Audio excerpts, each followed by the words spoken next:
Imagine if, and just bear with me here, I know this is going to sound ludicrous, imagine if you had a government that decided one day, we're going to lock down the whole world for a cold. I'm standing out here in the rain because I have something very important to tell you. Christopher Luxon has announced digital identity for New Zealand. Why does that matter? It matters because a digital identity, which is tied to a centralised digital banking system, which they are also doing through your smart ATMs. If you don't know, Google it. It's not that hard.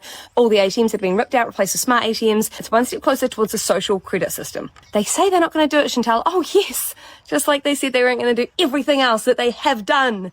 And you still keep listening to them. One day, government, whichever government is elected, and remember, if they win the majority, they have complete control here in New Zealand. We don't have a separation of judicial powers and government powers. It's under the one bracket if they win the majority here in New Zealand. We've got a terrible system. We can't get into that right now. But what it does mean is we are in an elected dictatorship if they win the majority.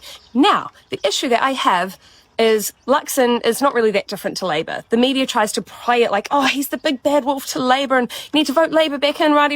You guys have Labour light under National. They are not very different at all.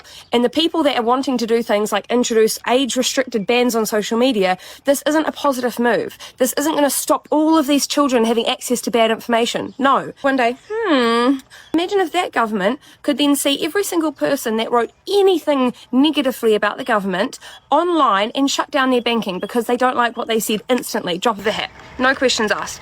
This is the problem that I have with a centralised system. It creates unchecked power for governments. What should governments not have? Unchecked power. And you do know this if you've read anything to do with history. And if you haven't read any history, well then you kind of deserve it.